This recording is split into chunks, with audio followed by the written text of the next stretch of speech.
It wasn't until I went through what I went through with Tiffanie that I realized the dynamics of this type of violence.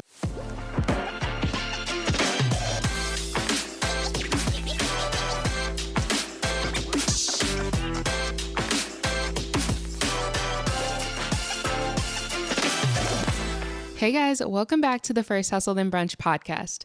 I'm your host Jazzy, and I'm back with another Domestic Violence Awareness Month episode, this time from the perspective of a mother. But before we get into that, I did want to mention that it's the last week of October and we still have a couple more episodes to share from this series. It turned out to be a way busier month than expected, and I kind of underestimated the feedback and reactions that I would receive after sharing a little bit about my own story and also how that would affect me emotionally. I didn't really factor that in. So I've definitely been overwhelmed at times, and at the same time, I've also never felt more supported, and it's been really great. So first of all, I appreciate all of the messages, all the calls, all the visits. That has been so helpful. And I'm honestly just really glad to be able to tell people about what's been going on because I've been holding it in for so long. And then on top of that, my abuser's criminal case actually kicked off this month. So there's been a few hearings and I've kind of just been dealing with a lot of legal stuff on top of all of this. But I'm really proud that we've been able to share 4 episodes this month that have helped so many of you. I've seen so many messages from people that have either gone through something like this or they know somebody that has, and they found this series to be really helpful to just understand what they can do to help. And the content from this series has actually reached over 100,000 people thanks to one of our reels that went viral. So I'm really glad that we've been able to raise awareness and touch so many lives. And we'll wrap up the series next week with an episode on post-separation legal abuse and then another one on healing after abuse. Obviously, domestic violence is a super important topic for me, and it's something that I'll probably continue to speak on. So just because Domestic Violence Awareness Month is over doesn't mean I will stop talking about this. So let's talk about today's episode. Catherine Shellman is a dating and domestic violence advocate. She's also the mother of Tiffanie Perry, who was sadly murdered days after leaving her abuser for good. Catherine founded a nonprofit called Love, which stands for Leaving Out Violence Everywhere. And through this nonprofit, she gives presentations to universities, high schools, police departments, crime victim service units, and really anyone who's willing to listen. I was really moved when I first heard Catherine's story, and I believe that hearing real life stories can help inspire change, educate, and empower our community. Hey, Catherine, welcome to the podcast. Thank you. Thanks so much for having me and for providing a platform to talk about dating and domestic violence. Yeah, it's sad the way that we've been brought together, but I really appreciate you coming on and sharing your story and also for all the work that you're doing in this space. Oh, thank you so much. Yeah, so to get started, do you want to go ahead and introduce yourself? Yes, you bet. Well, I'm Catherine Shellman, and I have been an advocate for victims of dating and domestic violence since 2011. My daughter, Tiffanie Perry, was 23. She was a student at Texas State University, getting ready to graduate with a business management degree. She found herself in an abusive relationship, and when she broke up with her abuser 2 weeks later, he shot and killed her, and then turned the gun on himself and took his own life. So I learned so much subsequent to Tiffany's murder, like, how did this even happen? You just never imagine something like that. It always happens to someone else far away. No, it can happen to anyone, and it did to our family, to Tiffany.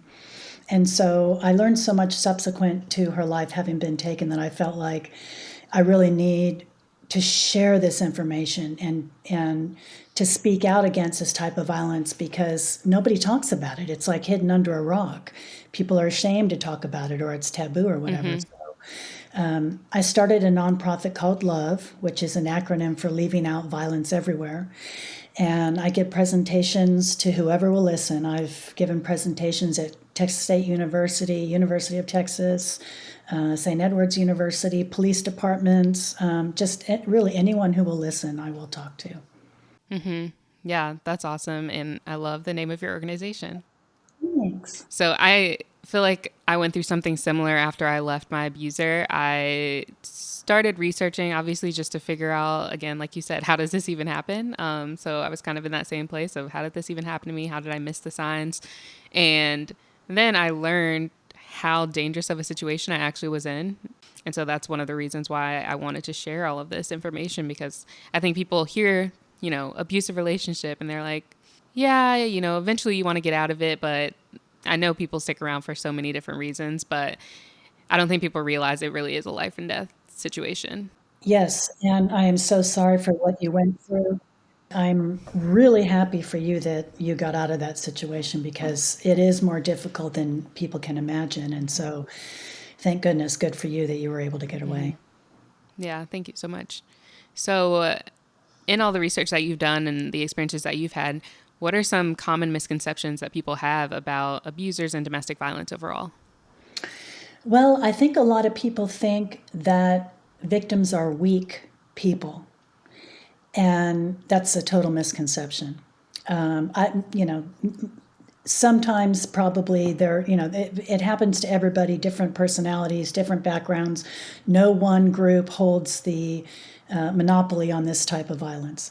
But I think the misconception is, well, that victim must like it, or she's weak and can't stand up for herself. And that's not true. I mean, I can speak from experience. My daughter Tiffany was, a head cheerleader in high school, president of the National Honor Society, very determined, had her college career planned out and what she was going to do after college, very strong, very independent.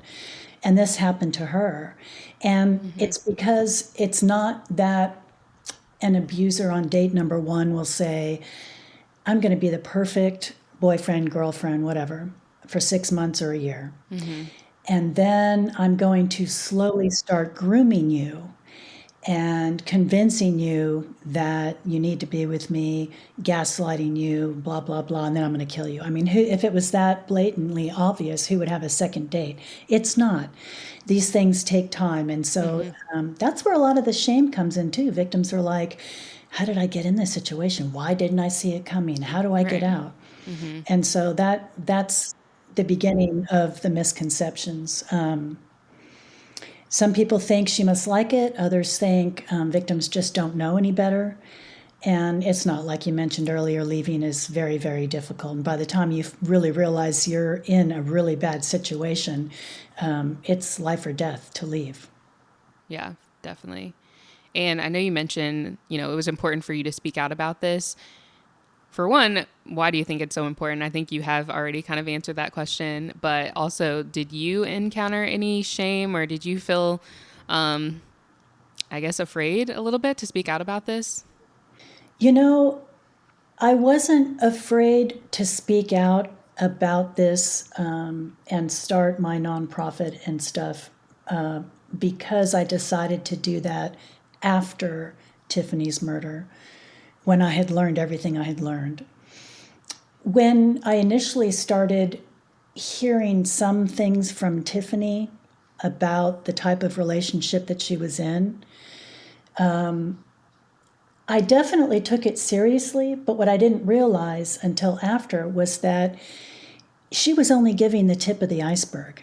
And most victims do. I call it like throwing out breadcrumbs. Like Tiffany would tell me one little thing, and one of her friends one little thing. And it wasn't until my quest to find out how did this even happen to my baby, I got all of her friends and family and all of us together and was like, let's have a discussion. What happened here? How did this come about?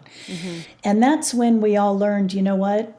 We each had a piece of the puzzle, and we still, none of us know, I'm sure, everything that Tiffany went through. Right. But in going through some of the things Tiffany left behind and, discussions she had with other people, we had a more clear picture of what she was going through. So I'm sorry, your question was, Yeah, it was essentially like, did you feel any shame? Did you feel any fear when you were kind of sharing that story and speaking out against domestic violence? Because it is hard to speak up about this stuff. yeah, when Tiffany was going through this abuse, the few things that she told me led me to believe, shoot, maybe let's get her into counseling. Like maybe a professional can get through to her or something, because I victim blamed a lot, not knowing that by saying to her, why don't you just leave? Like, it's not that simple. Right. If they can leave, victims will. So anyway, I had paid for her to go to her first counseling session with a woman who specialized in like empowerment, female empowerment. I told her I would pay for the first session, and if she liked it and wanted to continue going, I would continue to pay, but just go check it out and see if it's something you would like. And she said she didn't walk away with anything. And I feel like that particular psychiatrist did her best, but she was not specifically trained in dating and domestic violence. And this type of violence is a completely different animal. Right. I went to a counselor, like, I think my daughter's being abused. What do I do?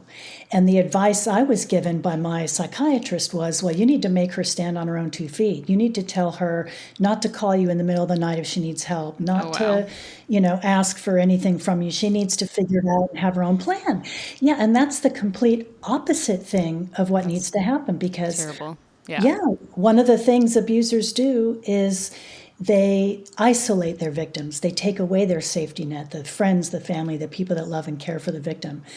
And so I, not knowing, followed her advice, and I said, hey, Tiff, you got to try to stand on your own 2 feet and have your own plan going on, and, don't call me, because I'm not going to, I mean, I feel so horrible now, but I did what I thought was right at the time. But again, it was the completely wrong advice, because the advice came from someone who was caring and legitimately wanted to help, but knew nothing about dating and domestic violence. Yeah. Yeah, you bring up a really good point, and it's something that we haven't touched on in any of the other episodes related to this. But counselors and therapists, professionals, I feel like there probably should be more training on how to handle domestic violence, dating violence, or how to even spot it in relationships. Because in my situation, something happened and I told him I'm leaving. Like, that's it. I'm done. I'm getting out of here. And his response to me was, okay, I'll do counseling. Like, I'll do whatever to get you to stay. So we actually did couples counseling, and we did just a few sessions. And I used that opportunity to try and tell this therapist what was happening, and very clearly said, he's controlling, he does this and that. And we went to a man, and he just completely just missed it. Yeah. Like, it was really obvious looking back at like the things I said. And actually, in one of those sessions, he told the counselor that he threw something at me, and that counselor never even stopped to say, wait, what? Wow. Yeah. Yeah. So I left, and I never went back to that counselor. And I was tempted to just straight up call them out in this podcast, but I won't. But I just feel like there should definitely be more training on how to recognize domestic violence in a situation like that. Absolutely. And, most of society just does not understand this type of violence. And, I can't blame people. It's like people come up to me and ask, like, how did it go on for so long? Like, how did you, why didn't you do something more? And it's like, I can't blame them for thinking that way, because I used to think that way. It wasn't until I went through what I went through with Tiffanie that I realized the dynamics of this type of violence. And so, but you're right. That maybe that's my next mountain I'll choose to climb, is to try and get counseling professionals to understand that there are details about dating and domestic violence that don't take place in other situations like you experienced. Right. Yeah. And there's definitely, that element of just maybe they're not being honest. So I could have even been more honest with what was happening. But I mean, when he says I threw something at her, that should have been pretty obvious. My family, friends, not a single person knew that this was going on. Yeah. I kept it to myself. I had actually been asked, people had kind of noticed some interactions with the two of us and asked me within a couple of months prior, like, was I afraid of him? has he done anything to hurt me, scare me? And I just lied, you know? Because first of all, the question threw me off because I didn't even realize other people were kind of picking up on it. And yeah, I didn't know how to handle the situation. So when I heard your story and how Tiffanie never shared, the full details with anyone else, and you guys all had the breadcrumbs, I Yeah. could relate to that for sure, which, was very eye opening. So yeah. Yeah, it's pretty common. And, family and friends can be fooled by abusers, very much so. An example would be Tiffany would go out with her girlfriends and be shooting pool or something, and her abuser, Kenny, would just show up like uninvited. And he would walk in and walk up to the group and say, "Hey, Tiffany, I know you're a college student, you're on a budget, whatever. I want to take you to a really nice dinner." And all of her friends are thinking, "Oh, how sweet. He came all the way over here to take her to dinner." And initially, that does sound really sweet and really kind that he would do that, take her out to a nice dinner and treat her to, whatever, a nice meal. But what he was actually doing was controlling her and trying to, or convincing her friends that he really was a nice guy. But slowly over time, he would do things like this to isolate her from her friends. But her friends didn't catch on right away until it turned into things like one of Tiffany's friends was at Tiffany's house, and Tiffany and Kenny were supposed to go out, and she put on this outfit. And he didn't say to her, "Take that off. I don't want you to wear that." What he said to her was, "Are you sure you want to wear that? Like, maybe it's kind of cold out, or maybe you want to wear something that covers you a little bit more, One, that was his segue into controlling her and what she wore. And two, it was a way to make her doubt herself. Oh, maybe this is too revealing, or maybe it's cold out. Maybe, okay, let me change. And so that's part of the grooming that takes place between a victim and her abuser. Yeah, it definitely starts off subtly. And, you saying that too just reminds me of different events and things that would happen that he would either want to go. And like, I would go to brunch with my girlfriends all the time. And he insisted that he needs to go. And I would tell him, this is all girls. Like, no one else is bringing their boyfriends. Yeah. So, and he'd just be like, I think you're just making that up. Like, if I went, they wouldn't care. And so, yeah, little things like that, or if he was around my friends at all, then it'd be like, okay, what did they think about me? What they say about me, Like, definitely wanted to have that perception of being this great guy. So, Yes. yeah. I definitely want to give you the opportunity to share Tiffany's story more, have time to do that. So let's start at the beginning. You told us a little bit about Tiffany and her background, but you want to talk about what she was doing when she met Kenny and a little bit about him too, and go Sure, from you there. bet. Yeah. Tiffany met Kenny when she was a hostess at a restaurant. She had just turned 18, and the restaurant was Texas Land and Cattle Company. And Kenny walked in, and she thought, wow, this guy's really good looking. And she said sparks were flying, and he, introduced himself and gave her his phone number. And when Tiffany first told me about Kenny, she said, he's super nice, and he wants to take me on a date, and he wants to take me to a movie. And I'm thinking, okay, that's a safe place. He seems like a nice guy. They'll be somewhere public, whatever. Sounds like a good idea. Little did I know that she was going to meet her abuser and murderer. Kenny was a MMA fighter, I think they call it, like a cage fighter. Yeah. He trained all the time. He lifted weights and he was about 6 foot and a very strong, very big fellow. The more and more involved he got in Tiffany's life, the more he injected himself into all of the people that surrounded her. Tiffany wanted to finish her degree, and Kenny told her, "You know what, I'll pay for you to go to school. Let's just move to Nevada, to Las Vegas. My dad has leased a house that's a big 2-bedroom house, and now he's getting a job transfer, but his lease isn't up, so you and I can go live there, and we'll take over the lease, whatever, and I'll pay for your school, whatever." That was him isolating her. So she got to Vegas and got a job because he didn't end up paying for anything. So she worked full time, went to school full time, and Kenny started to show up at her office and befriended the owner of the company and started to weight train the owner of the company. So, which further isolated Tiffanie because she had no friends. He occupied all her time. She couldn't tell anybody at work what was going on with her. And I started to notice the only time Tiffanie would talk to me was when she was driving to or from work or out walking the dog. And I'm like, Tiffanie, what's going on? I mean, I know this is not what's happening. Right. And she's like, oh, nothing, Mom. This is when I have free time and I'm not studying and blah, blah, blah. So I thought, okay, that something doesn't sound right. So I said to her, let me come out for a weekend. Well, you can show me Vegas and whatever.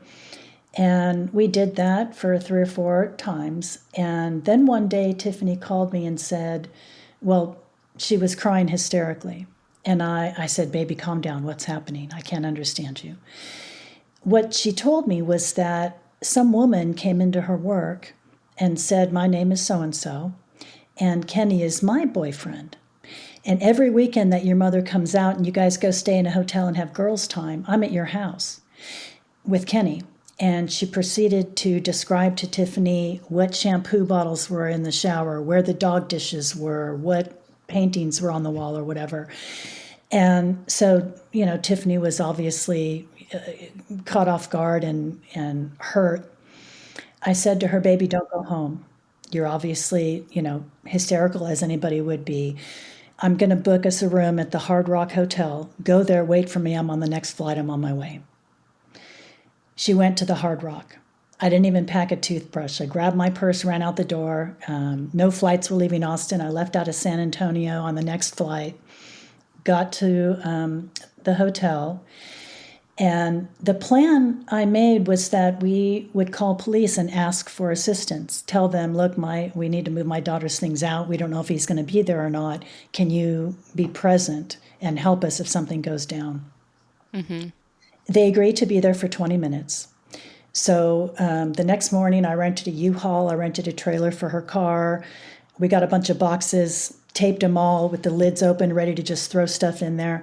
And initially I said to Tiffanie, just get your bag, let's go. You don't need anything. Mm-hmm. And she said, Mom, this is it. I want to break up with him for the final time, because she had broken up with him like 5 or 6 times before, which is common. On average, victims break up with their abusers anywhere from 7 to 12 times before it's a permanent breakup. So I thought, okay, if this is what it takes to get her out permanently, let's get her stuff. We'll drive the long way home, take back roads, get her home safe. But it was odd because as Tiffanie was walking around gathering her things, he was like fake crying, and she would pick something up and he'd be like, oh, that's mine, don't take that. Oh, that's mine, put it down. Oh, like just very strange. Yeah. But the police asked him to go downstairs finally, and we got her things. We drove home.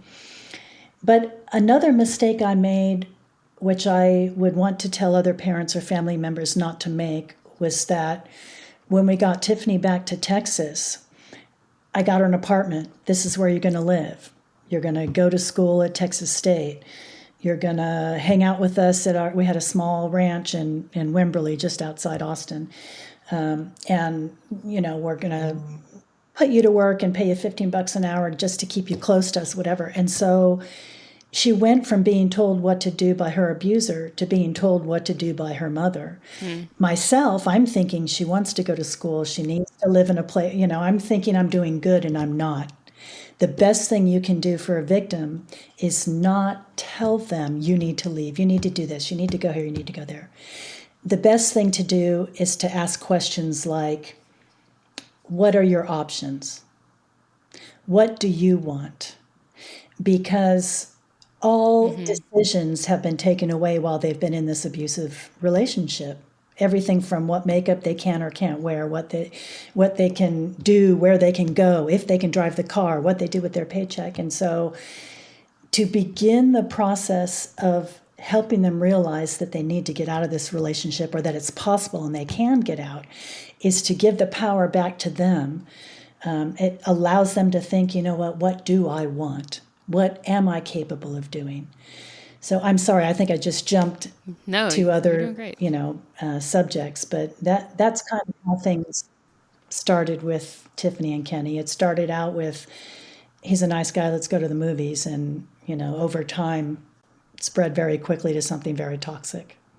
Yeah. So were you aware that she had attempted to break up with him several times before, the final time? Yes. One day Tiffany said to me, I want to break up with Kenny, but he's not going to let me. So will you come meet me at my apartment and help me? Sure, baby. I'm like, he won't let her. I'm thinking he loves her so much. He just, is going to be crying, or, just in her face, like, I don't leave me, I help, whatever.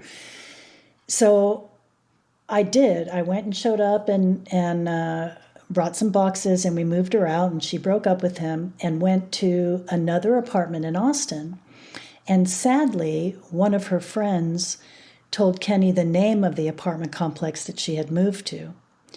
So he went to that apartment complex and waited in his car, because he saw where her car was parked, and waited and waited and waited to see what building or what apartment she was coming from. Wow.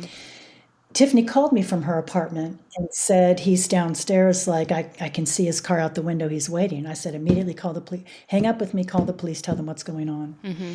And after Tiffany was murdered, I got a copy of the final police report.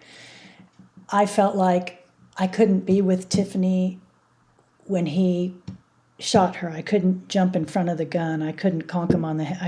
I couldn't be there. And it's hard to explain why I got the report, but I felt like I couldn't be there with her. I don't want to close my eyes and go, she's dead, I don't care what happened. It's like, if you've been raped or something totally traumatic happens to you, it doesn't help the situation or help remove the fact that the rape happened by telling a friend, but somehow it's I don't know, it just seems like the right thing to do, and that felt like the right thing to do. But in the process of reading the police report, an officer did file a report saying that Tiffany was afraid to leave her apartment because her abuser was downstairs. But then when he asked her if she wanted to press some kind of charges, her response was, no, I don't want to press charges. I just, it's fine, never mind, I'll be okay. And he pressed the issue, I can come and take a report. And her response was, no, I'll be fine. So it's kind of like she reached out for help, but because she was so strong and because she was so self-sufficient and determined, whatever, she thought, I can handle this. Yeah. I'm sure it was that and a combination of she was also afraid of him. If she did press charges, what would happen after that? Good point. Oh my gosh, you know what? That reminds me of something. When we got her back from Vegas, I asked her to go and file a report. And she was so hesitant. I didn't realize at the time, I thought she was being stubborn. She wasn't being stubborn. She was so afraid. And so I think she went in. I know she went in, but I couldn't go in with her, and I don't know what she put in the report, but I doubt it was all of the plethora of things that she had experienced and was going through. So the bottom line was that he was in Nevada, she's in Texas. Until he does something to her here in Texas, there's nothing we can do, law enforcement said. So it's like, what do you wait around and for her to get harmed before we can get help? And I guess that's the way the laws are written. But the police department here in San Marcos was kind enough to say, we'll make extra, drive-bys in the neighborhood and whatnot. So, that was something that made us feel a little bit better. But Yeah. anyway, yeah, in answer to your question, I knew she'd broken up with them several times. Did the police ever mention that she could get a protective order against him? No. And in fact, here's a prime example of when they should have said that. Tiffany and I were very close. I always say that, excuse me, I forgot sometimes where I left off and she began. We were just so very close. And one evening she said to me, Mom, let's go out tonight. So and so, this friend of mine and I are going out. Why don't you join us? We'll go downtown to 6th Street. Okay, baby, yeah, let's do it. I'll be, designated driver. So we went down to 6th Street in downtown Austin, which is a bunch of different clubs and restaurants. There's like karaoke and country western and jazz and all kinds of different places to go. Mm-hmm. And we walked into one club that has an open rooftop. And we're having a good time. We're just, talking and having a drink. I wasn't, but she and her friend were. And there's some guy in the corner, like playing his guitar. And all of a sudden I look over and Kenny's there. And he's grabbed her by the arm and he's dragging her down the stairs down to 6th Street. I'm going, what the hell? And so I run after them and run in front of him and I'm pushing him in the chest. Stop it. This is girls' night out. What are you doing? You don't belong here, whatever. What I didn't realize is that there were officers standing behind me. And Kenny leaned over my shoulder and said, she's assaulting me. Wow. So the officers came over and detained me. And I'm like, you don't understand. Yeah, he's taking her. He's an abuser. That's my daughter. It's girls' night out. Give us your ID. I'm like, go, please help. No, give us your ID. So I pull up my ID. I explain again what's happening. They didn't detain Tiffany's friend. She went running after Kenny and Tiffany. By the time they released me and gave me my ID, I'm like, well, damn it, now I have to run in the direction where I have no idea where she's gone. So I ran in the direction they were walking, and my phone rings, and it's Tiffany's friend. She's like, help, I'm in the alley getting arrested. Click, the phone goes dead. What alley? So I'm running. Oh my gosh. Yeah, and I happen to look, and son of a gun, there she is. So I run down the alley. I tell the officers, look, this is my daughter's friend. This is what happened. Her abuser came and dragged her out. So they released her to my custody. I guess they had handcuffed her because she had had some drinks and was cussing at them. You so-and-so's, you're not helping, blah, blah, blah. Mm-hmm. So I said to the officers after they released her, whatever, my daughter's gone now. Her abuser took her. I don't know what's going to happen to her. I have to go to his apartment. We need to find out if she's okay. And what they said to me was, ma'am, if you show up at his apartment, we're going to arrest you because we saw you assaulting him. So I'm like incredulous that I don't understand this. Why is this happening? Like I have it's unbelievable. and my daughter has no help. Yeah. And I think there again, it's that police are not trained in depth in dating and domestic violence. Mm-hmm. They don't know what abusers are capable of, apparently, or they would have mentioned to me, let's start the process of a restraining order or a protective order. Yeah. So it was a very long and sleepless night for me. Mm-hmm. And here's something to note. Awake all night. I called Tiffany at her place of business in the morning and her work, and I said, baby, are you okay? Yes, I'm fine. Kenny told me that he showed up where we were because you were drunk and he wanted to drive me home. And I said, baby, first of all, that's not right. I was designated driver, remember? I said, and if I was drunk, the officers would have known. They wouldn't have released your friend to me. Mm-hmm. He's lying to you.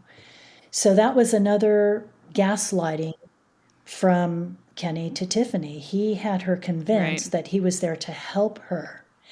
And that's why she walked with him, because my question was blaming her. Why the hell didn't you kick and punch and try to get away from him? You walked with him. Well, she knew what he was capable of, and if she fought, she knew what she was going to get.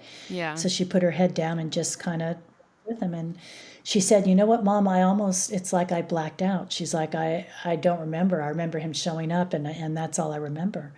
So that's the level of abuse she had experienced. She knew it was going to be so horrible that she just put her head down and just went with him. Yeah, and it sounds like he knew how close the two of you were, and he made it his mission to try and separate you two. Absolutely. Which is terrible. Absolutely. Yeah. Yeah. Yeah, I cannot believe that you were detained. Yeah. It was frightening because you think, oh, they're police officers. They're going to help make this wrong right. And I don't know if they just didn't take it seriously enough or if he was so calm and confident, she's assaulting me. I don't know. I just don't have an answer for that. Yeah. And maybe I shouldn't talk about this, but I'm going to tell you that that night I called a friend of mine. He's 6'6", like 280. He's a volunteer fireman, worked undercover for the sheriff's department. And I said to him, and you don't have to, put this out there, but I said to him, look, this is what has just happened. I can't get help from anyone. If I show up there, I'm going to get arrested. Can you beat the shit out of this guy? Like, I don't know. Can you help me do something? Get my daughter back.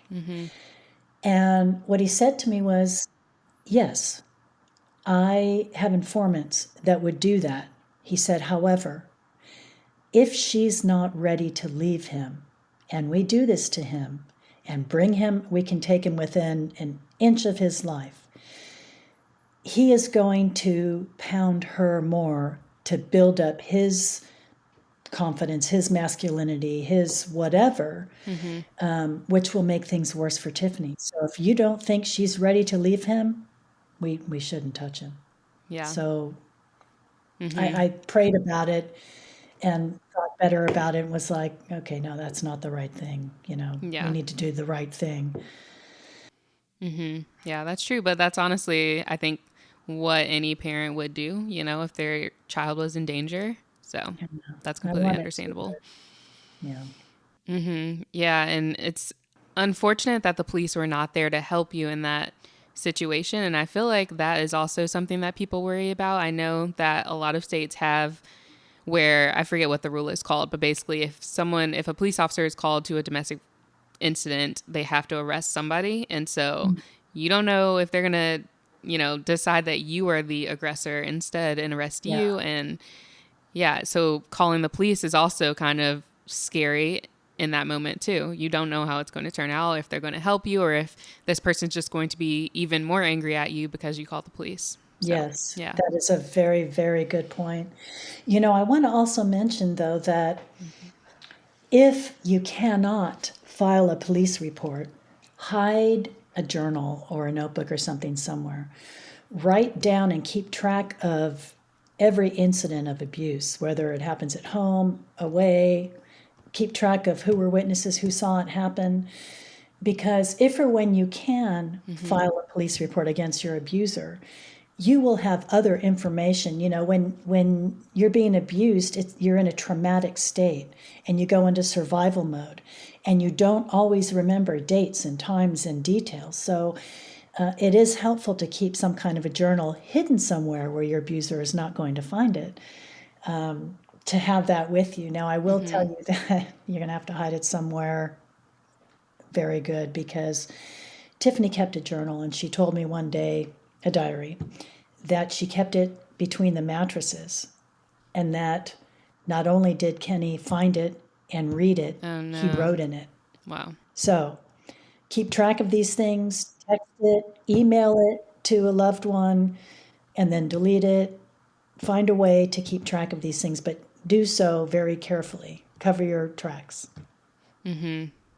Yeah, I would definitely say probably an electronic version is safer just because it is harder. But I know there are people who go through your phone. So there are some apps that you can download. I know there's a calculator one that you can hide things in. So Oh, I yeah, didn't know that. definitely look That's that up. awesome. I had a situation where I had, yeah, it looks like a calculator and then you can save photos, videos, notes, and stuff like that. And I haven't used it, but I've seen that come up on TikTok and that sort of thing. Oh, great. And I know for me, I had a Google Drive folder that I was uploading things to, like screenshots of messages, audio recordings, videos, all of that stuff was saved into a Google Drive folder. So Good. that is another option too. The only thing is, if something had happened to me, no one would probably have had access to that. So I would also, if you trust a friend, share it with them too. Now looking back, I think like, yeah, I should have given access to somebody else. And now somebody else does have access. Multiple Oh, people have good, access to these things good. now. So yeah, I definitely want to make sure that if anything were to happen, all of this stuff will come out. Very good advice. Yeah. And then also with police officers, I think a lot of times you have to advocate for yourself, unfortunately. I tried to file a report. They told me that I couldn't file a report. Basically, they said that if they couldn't see any marks on me, then there was nothing they could do. And so Oh, that was really, yeah, my jaw dropped the same way that yours did. Like I was shocked and just felt so hopeless. And that oh, was really disappointing for me. And I thought that it was kind of like over. Like I didn't know what to do, even though I had recorded the situation. I'm like, I have it recorded. Like, what do you mean you can't do anything? wow. So How yeah, and then they later frustrating. told me, well, if you want to do anything, you're gonna have to go to the magistrate. So That's like wait until something really bad happens to you before you come and let us know. Like that's just terrible and frustrating. And again, maybe I need to speak to more police departments because I guess they think they're doing the right thing. Man, we have to see the abuse. I mean, there's a lot of different types of abuse. There's financial abuse, verbal abuse. It's all abuse. How do you prove? And even if you have proof of verbal abuse, it sounds like you presented that, and they still couldn't do anything with it. Wow, I'm so sorry. yeah, thank you. I've learned so much since going through this, and I feel terrible for the people that have no proof at all because they're going to have a really hard time. Like, that's just the reality of it. They're going to have a really hard time getting any sort of protective order or anyone to listen to them at all. So I'm grateful that I had some proof. But yeah, it's hard. I just want to mention too that protective orders are a must. Really try to get one. Have it on record that this person is treating you poorly, but also know that it's a piece of paper. And abusers have to be willing to follow the law, to stay 1,000 yards or whatever it is away from you, to not go to your place of business, to not. So just because you have a protective order doesn't necessarily mean there's a protective shield around you. Right. It's necessary. It should be done if you can get it done, but still keep your antenna up and be leery and wary about this person.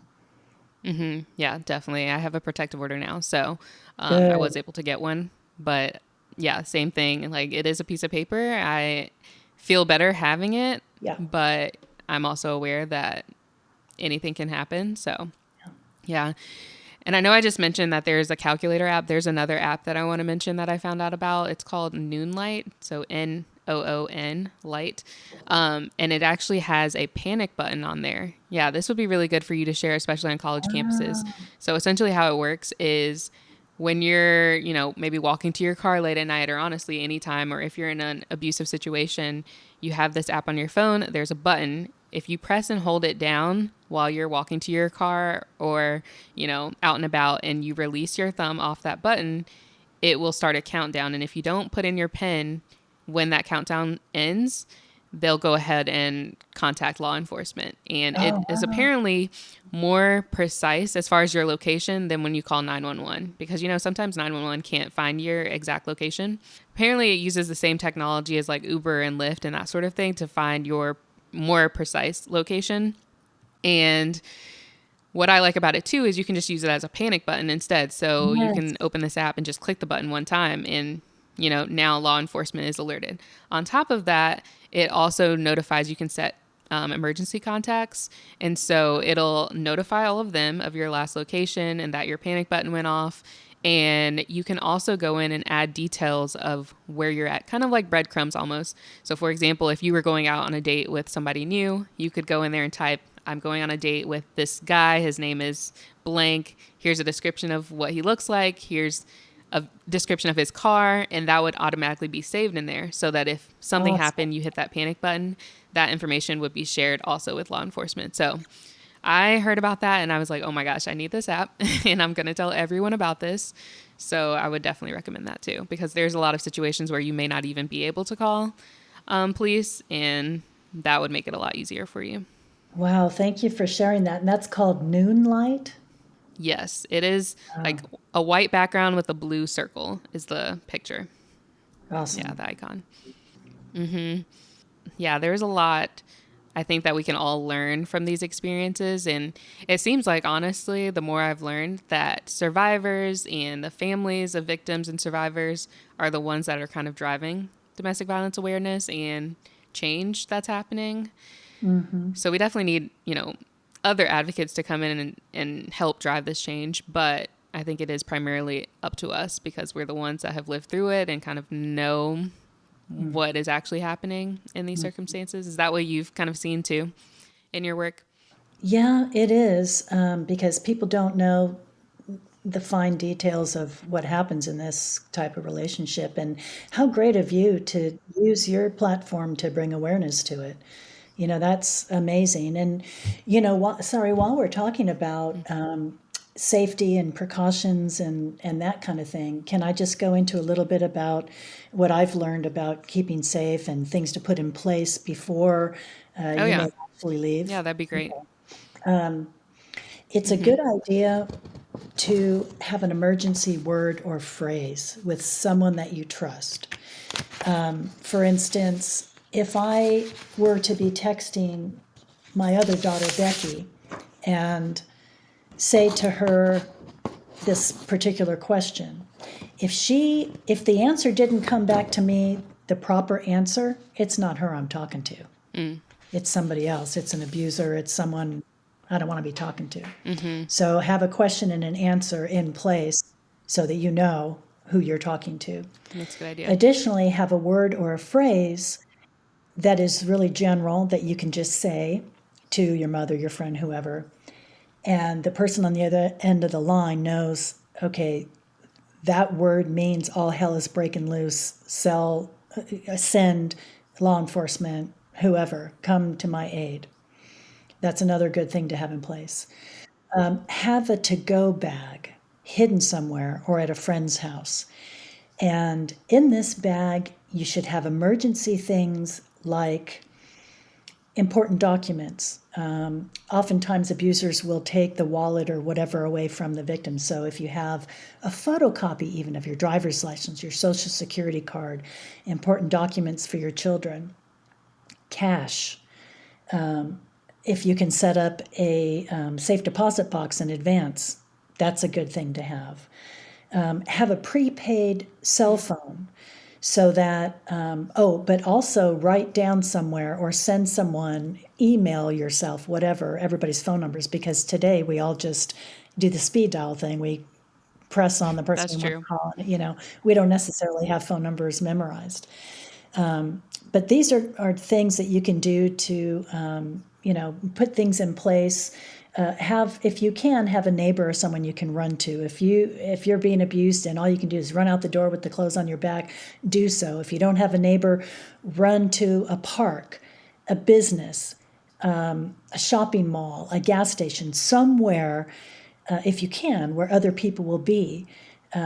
They may not be able to jump in front of the abuser and protect you, but they can see that you're in need and can make a phone call for you. So these are just ways you can help make yourself safe, because the most dangerous time in an abusive relationship is not necessarily when you're in the relationship. It's when you've left or you're leaving, because this type of relationship is all about power and control. And when the abuser is losing control, that's when they go into panic mode. I liken abusers to parasites. And I don't say that to be ugly, I mean that. Because an abuser will latch on to their host and will literally suck the life out of that host just to get what they need. So, yeah, very important to have these things put in place so that you can help yourself in the event you need to leave last minute. Yeah. Yeah. Those are really, really good tips. And I know that you have some experience helping women leave abusive relationships. Do you have any stories that you'd like to share? I do. I moved a little bit away from giving presentations and saw a need to actually physically help victims leave their abusers. And that's rather scary because that gets yourself directly involved in a situation that is very dangerous. The most dangerous one I did was, I'm so protective of the victims, I'm not even going to tell you what state it occurred in, but I flew to another state where a victim was living. A friend of hers lives here in Texas and was a kind of a distant friend of mine and asked for help.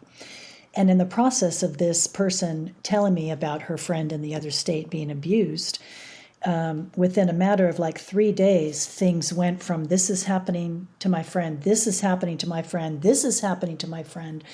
By day number 3, I'm going, this woman's not going to live another day. I need to leave now. So I told my husband I'm off, and I took a flight in the next morning. This sounds foolish, but I had a disguise. I did not want to show up looking anything like myself. If there's a ring phone, camera out front, if the neighbor's trying to describe Right. me, if he sees me, no, I'm going to look different. Yeah. I called when I got there local law enforcement. I said, this is what's happening. This woman and her 3 children.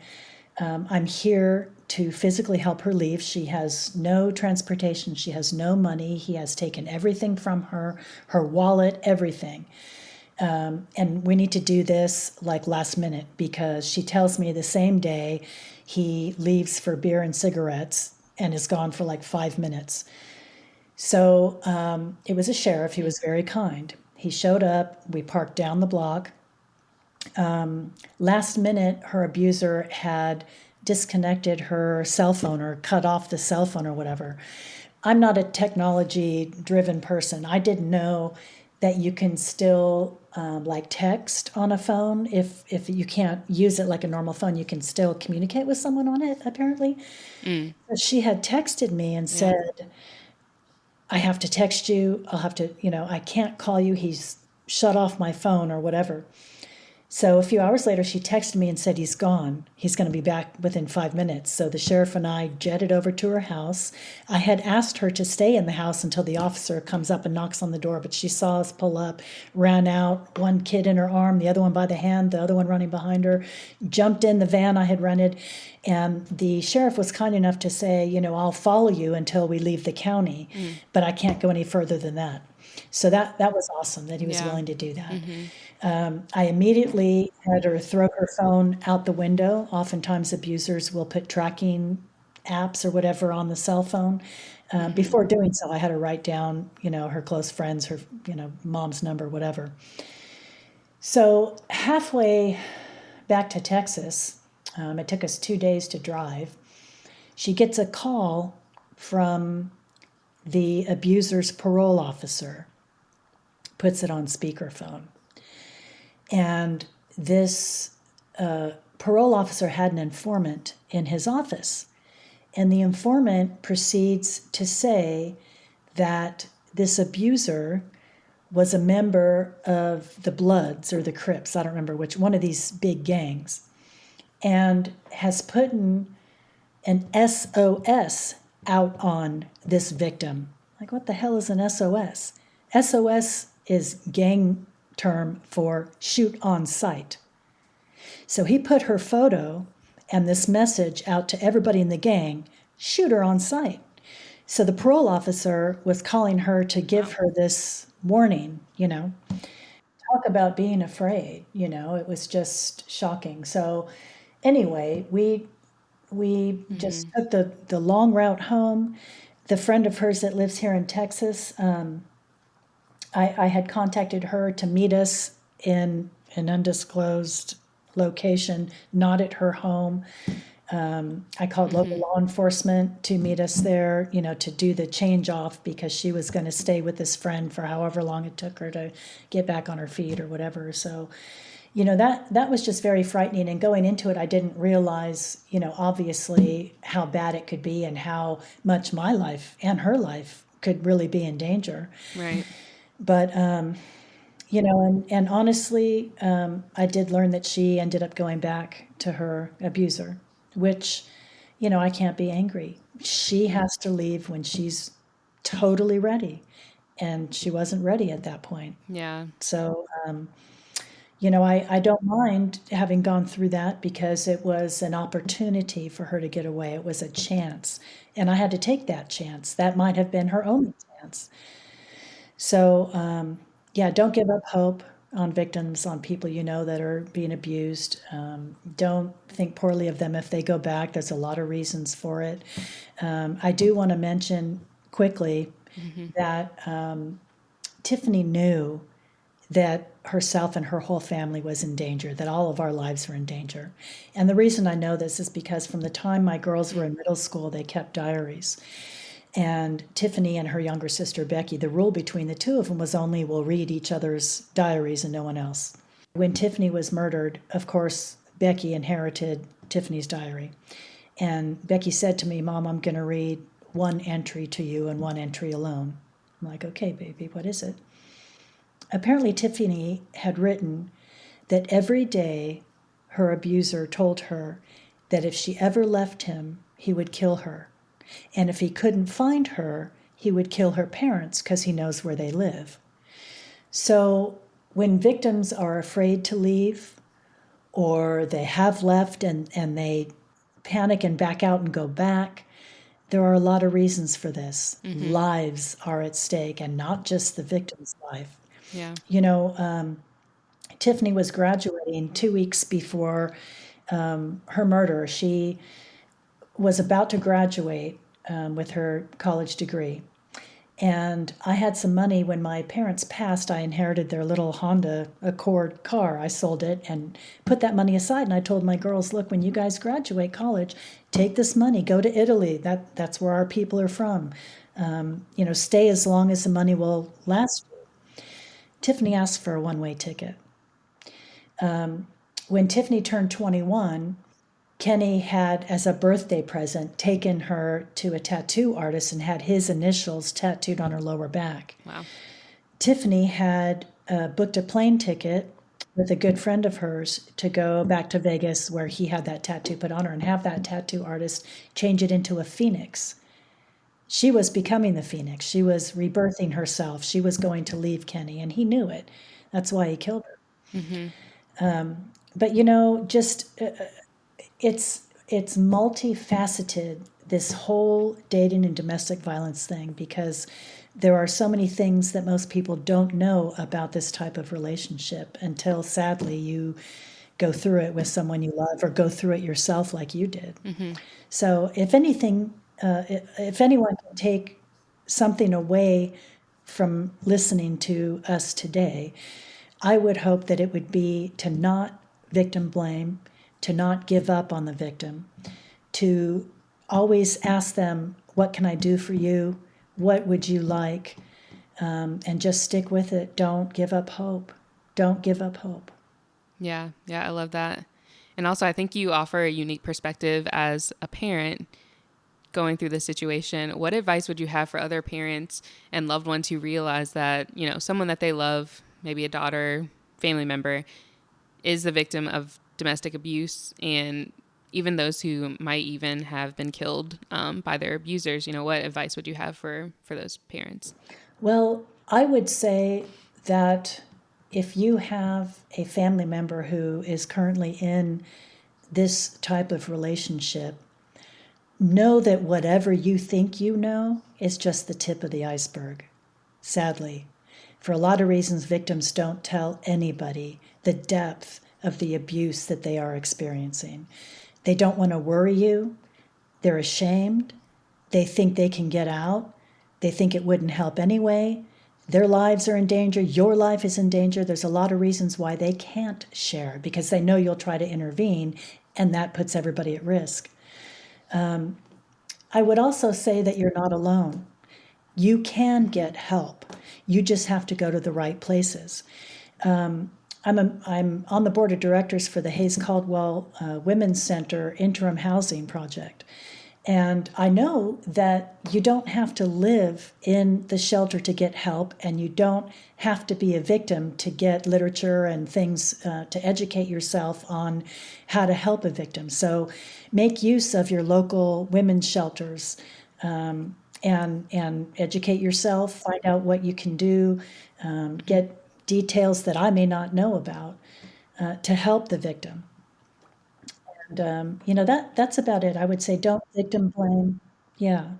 Yeah, that's really good advice. And you're so strong. I know some time has passed, but that's still really difficult. Like no time can heal, I feel like, a loss like that. So yeah, I commend you for speaking out and continuing to speak out. It's been many years and you're, pursuing this just as strongly as you were in the beginning. So yeah, it's heard. I appreciate you. And I just want you to know that the work that you're doing is definitely needed. Thank you so much for saying that. I feel that sometimes when I give presentations, because even at the university level or the professional level, I initially was amazed at the people that would come up to me afterwards and share their experiences. Professors, well-educated people, law enforcement people who used to be in that kind of situation. And so, I think people put a thumbprint on a particular type of person they think would be abused. And it's not, it can happen to anybody. But, I feel like if you and if we can reach one person, one family, help their family member not be murdered, not lose their life, not live a life of abuse, then it's worth it to try to reach people, even if it's one person at a time. You never know Yeah. what kind of a ripple effect it will have. So thank you for what you do. Yeah, that's exactly why I wanted to do this.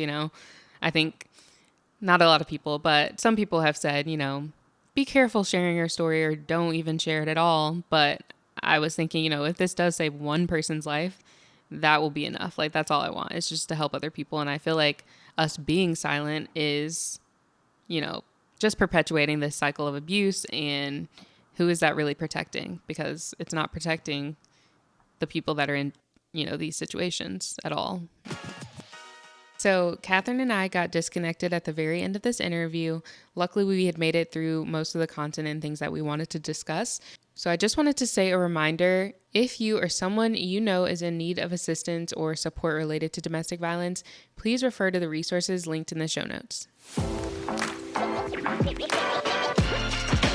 Thanks for tuning in to the First Hustle Then Brunch podcast.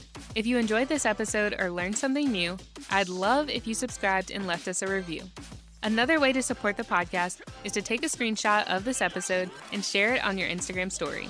Tag me at First Hustle Then Brunch so I can repost it. Thank you so much for supporting the show, and I'll see you in the next episode.